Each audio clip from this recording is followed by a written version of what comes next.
waiting on God for more than we know. And now, Lord, what wait I for? My hope is in Thee.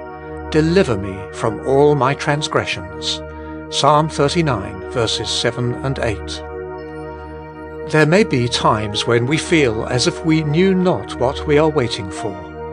There may be other times when we think we do know, and when it would be just so good for us to realize that we do not know what to ask as we ought. God is able to do for us exceeding abundantly above what we ask or think, and we are in danger of limiting Him when we confine our desires and prayers to our own thoughts of them.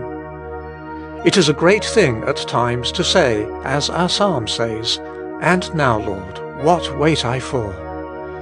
I scarce know or can tell, this only I can say, my hope is in Thee." How we see this limiting of God in the case of Israel. When Moses promised them meat in the wilderness, they doubted, saying, "Can God furnish a table in the wilderness? He smote the rock that the waters gushed out. Can He give bread also? Can He provide flesh for His people?" If they had been asked whether God could provide streams in the desert, they would have answered, yes. God had done it. He could do it again. But when the thought came of God doing something new, they limited Him. Their expectation could not rise beyond their past experience or their own thoughts of what was possible. Even so, we may be limiting God by our conceptions of what He has promised or is able to do. Do let us beware of limiting the Holy One of Israel in our very prayer. Let us believe that the very promises of God we plead have a divine meaning infinitely beyond our thoughts of them. Let us believe that His fulfillment of them can be in a power and an abundance of grace beyond our largest grasp of thought. And let us therefore cultivate the habit of waiting on God, not only for what we think we need, but for all His grace and power are ready to do for us. In every true prayer, there are two hearts in exercise. The one is your heart, with its little, dark, human thoughts of what you need and God can do. The other is God's great heart, with its infinite, its divine purposes of blessing. What think you?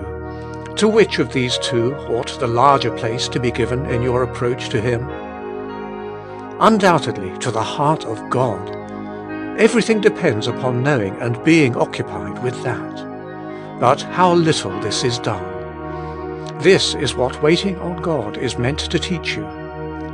Just think of God's wonderful love and redemption in the meaning these words must have to Him. Confess how little you understand of what God is willing to do for you, and say each time as you pray, "And now, what wait I for?" My heart cannot say. God's heart knows and waits to give. My hope is in Thee. Wait on God to do for you more than you can ask or think. Apply this to the prayer that follows. Deliver me from all my transgressions. You have prayed to be delivered from temper or pride or self-will. It is as if it is in vain. May it not be that you have had your own thoughts about the way or the extent of God's doing it, and have never waited on the God of glory, according to the riches of His glory, to do for you what hath not entered into the heart of man to conceive? Learn to worship God as the God who doeth wonders, who wishes to prove in you that He can do something supernatural and divine. Bow before Him, wait upon Him, until your soul realizes that you are in the hands of a divine and almighty worker.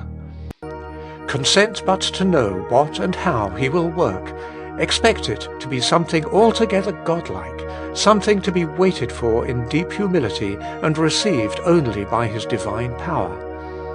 Let the "And now, Lord, what wait I for? My hope is in Thee" become the spirit of every longing and every prayer. He will in His time do His work. Dear soul, In waiting on God, you may often be ready to be weary, because you hardly know what you have to expect. I pray you, be of good courage. This ignorance is often one of the best signs.